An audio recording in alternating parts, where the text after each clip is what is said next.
Hello, आज हम बात करेंगे सीटी स्कैन के बारे में। सीटी स्कैन क्या होता है, क्यों किया जाता है, कैसे किया जाता है, इस सब के विषय में थोड़ी जानकारी मैं आपको दूंगी। सीटी स्कैन क्या होता है?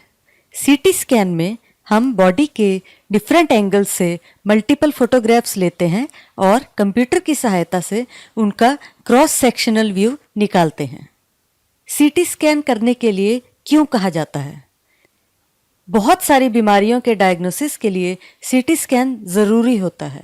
जैसे स्ट्रोक के पेशेंट में यदि हमें जानना हो कि उसके ब्रेन की नाड़ी फट गई है या उसमें खून जमा हो गया है, तो इन दो कंडीशंस को डिफ्रेंशिएट करने के लिए सीटी स्कैन ज़रूरी है।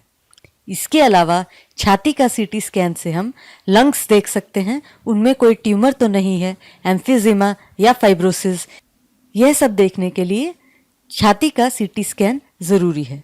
छाती के सीटी से हम दिल भी देख सकते हैं, उसका साइज़ और उसकी कंडीशन का हमें अंदाज़ा हो सकता है।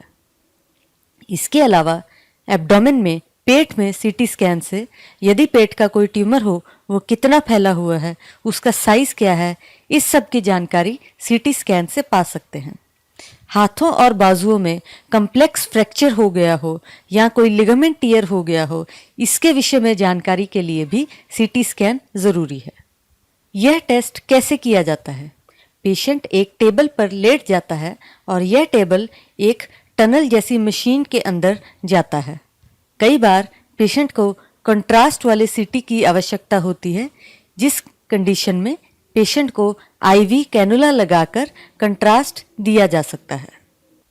क्या इस टेस्ट के दौरान दर्द महसूस होती है?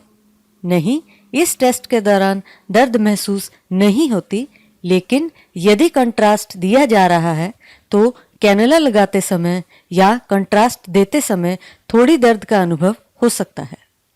इस टेस्ट से पहले किसी खास तैयारी की ज़रूरत है? नहीं, इस टेस्ट से पहले किसी खास तैयारी की ज़रूरत नहीं होती, लेकिन पेशेंट से उसके कपड़े, कोई भी जेवर इत्यादि उतारने के लिए कहा जा सकता है। क्या इस टेस्ट को करने का कोई रिस्क है? इस टेस्ट को करने का कोई इमीडिएट रिस्क नहीं है, लेकिन इस टेस्ट में एक्सरे एक्सपोजर होता है। यदि पेशेंट को कंट्रास्ट दिया है तो कुछ पेशेंट्स को उल्टी जैसा महसूस हो सकता है।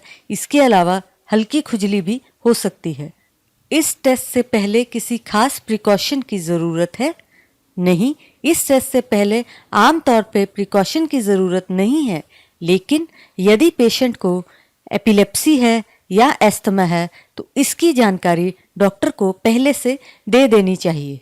इसके अलावा प्रेगनेंसी में ये टेस्ट नहीं करना चाहिए।